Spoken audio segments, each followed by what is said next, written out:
ছাত্রলীগের যারা নেতাকর্মী আছেন তাদের লেখাপড়ার কি হবে? আপনারা তারা তো ক্যাম্পাসে ফিরতে পারছে না, রাজশাহীতে জাহাঙ্গীরনগর বিশ্ববিদ্যালয়ে তাদেরকে পিটিয়ে মারার ঘটনা ঘটেছে, তাদের আসলে ভবিষ্যৎ কি হবে?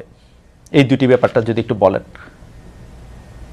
আরেকবার একটু যদি বলতেন। মানে একটা তো হচ্ছে যে 9 দফার একটা দফা ছিল যে ছাত্র রাজনীতি, ছাত্র রাজনীতিটাকে দলীয় লেজুর ভিত্তি মুক্ত করবেন, কিন্তু এখন দেখা যাচ্ছে ছাত্র রাজনীতি জি।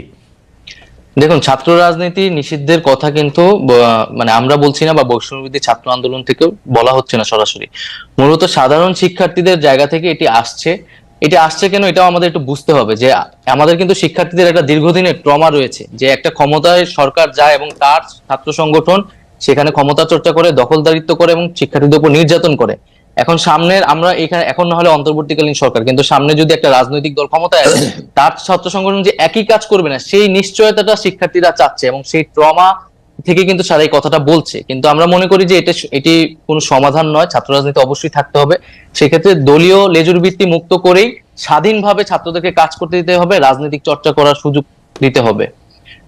আর ছাত্রলীগের ছাত্রদের ক্যাম্পাসে ফেরা বা তাদের জীবনের নিরাপত্তা, শিক্ষা জীবনের নিরাপত্তা, সেটি সেক্ষেত্রে দেখেন, ছাত্রলীগের একটা বড় অংশ কিন্তু এই আন্দোলনের সময় আমাদের সাথে জড়িত হয়ে গেছে। আন্দোলনের শুরু থেকে, কোটা সংস্কারের সময় থেকে কিন্তু তারা আমাদের সাথে এসেছিল। এবং ছাত্রলীগের আসলে খুব কম একটা অংশ যারা আসলে চিহ্নিত সন্ত্রাসী, যারা আসলে বেশিরভাগই যারা অছাত্র অথবা সন্ত্রাসী কার্যক্রম করেছে ক্যাম্পাসগুলোতে, হলগুলোতে, তারাই কিন্তু আজকে ভয়ে ক্যাম্পাসগুলোতে আসতে পারছে না, কারণ তাদের আসলে কোনো নৈতিক জায়গা থেকেও তারা শিক্ষার্থীদের সামনে দাঁড়াতে পারছে না। তো সেক্ষেত্রে বিশ্ববিদ্যালয় প্রশাসন ব্যবস্থা নেবে। আমরা একটা রিকনসিলিয়েশন প্রজেক্ট অবশ্যই চাই। যারা চিহ্নিত, যাদের বিরুদ্ধে সুস্পষ্ট অভিযোগ রয়েছে, তাদের বিরুদ্ধে প্রশাসনিক এবং আইনগত ব্যবস্থা যাতে নেওয়া হয়, এবং এছাড়া যারা নিরপরাধ বা নীরব ভূমিকা পালন করছে তারা তাদের শিক্ষা জীবন শেষ করতে পারবে। এই বিষয়ে আমরা বিশ্ববিদ্যালয় প্রশাসনের সাথে কথা বলেছি।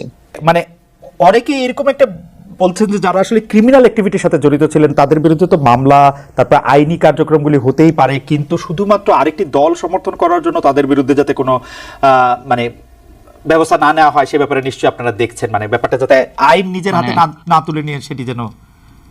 খালেদ ভাই, আমি জাস্ট একটা কথা বলতেছি যে আমরা কিন্তু আর আগের পরিস্থিতিতে নাই যে অমুক দল সমর্থন করে। এটা কিন্তু ছাত্রদল শিবিরের মতো বিষয় না যে ছাত্রদল করে দেখে তাকে ক্যাম্পাসে ঢুকতে দেওয়া নেই, এখন ছাত্রলীগ করে বলে তাকে ক্যাম্পাসে ঢুকতে দেওয়া হবে না। একটা গণহত্যা হয়েছে এবং এইখানে কত কত শিক্ষার্থীদের উপর হত্যা করা হয়েছে, এটার বিচার না হওয়া পর্যন্ত তারা যদি তাদের সাথে এই ঘটনার সাথে জড়িত থাকে, এবং ক্যাম্পাসগুলোতে আপনি দেখেছেন 15 তারিখ কিভাবে আমাদের নারী শিক্ষার্থীদের উপর হামলা, বর্বরোচিত হামলা করা হয়েছে। তো সেই হামলাগুলোর বিচার, যারা এটার সাথে জড়িত ছিল তাদের বিরুদ্ধে অবশ্যই প্রশাসনিক ভাবে এবং আইনগতভাবে ব্যবস্থা নেওয়া হবে। এবং এছাড়াও আমরা বলেছি যে গত 16 বছর ধরে যারা ক্যাম্পাসগুলোতে এই ধরনের হামলা নিপীড়ন করেছে, এবং প্রচুর অভিযোগ কিন্তু প্রক্টর অফিসে এখনো জমা আছে, যেটার কোনো ব্যবস্থা নেওয়া হয় নাই। তাদের বিরুদ্ধেও আইনি ব্যবস্থা নেওয়ার ক্ষেত্রে আমার মনে হয় যে এটাতে দ্বিমত পোষণ করার কোনো কাজ দরকার নাই, সুযোগ নাই, কারণ এগুলির বিচার হতেই হবে। ছাত্রলীগ গত 16 বছরে যত কিছু ছাত্রী নির্বিশেষে যে নিপীড়ন চালিয়েছে তার বিচার আসলে অবশ্যই হতে হবে।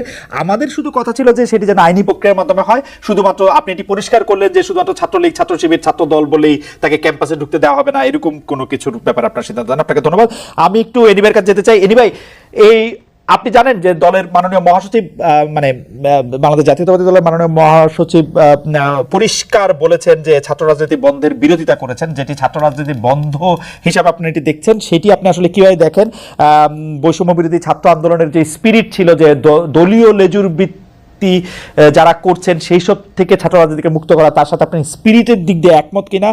2 হচ্ছে, আপনারা যখন ঢাকা বিশ্ববিদ্যালয়ের নেতৃত্বে, ছাত্র রাজনীতির নেতৃত্বে দিচ্ছেন, আপনি আসলে আমারও নেতা ছিলেন, কারণ আপনি ঢাকা বিশ্ববিদ্যালয়ের ছাত্র তখন আপনার সংগঠন থেকে আপনি সবচেয়ে বড় পজিশনে আপনি ছিলেন, সেই হিসাবে আমাদের সবার সাথেই আপনাদের দেখা হয়েছে। তখন আপনারা ছাত্র শিবির ও ছাত্র সমাজের কার্যক্রম আপনারা ঢাকা বিশ্ববিদ্যালয়ে করতে দেন নাই, আপনারা বন্ধ করেছেন। এখন যে ঢাকা বিশ্ববিদ্যালয় ছাত্র শিবিরের যে নেতাদের নামে বলা যায়, সবার আগে জেনেছেন, সবার আগে বসেছেন নবনিযুক্ত ভিসি, তাদের সাথে কথা বলছেন, তো সেটাকে আপনারা আসলে কিভাবে দেখেন? 2টি প্রশ্ন। একটি প্রশ্ন হচ্ছে যে বৈষম্য বিরোধী ছাত্র আন্দোলনের যে স্পিরিট ছাত্র রাজনীতি সম্পর্কে, তার থেকে আপনার স্পিরিট আলাদা কিনা? 2 হচ্ছে শিবির আর ছাত্র সমাজ প্রকাশ্যে এসে সভাপতি ভিসিদের বৈঠক করা, সেটিকে আপনার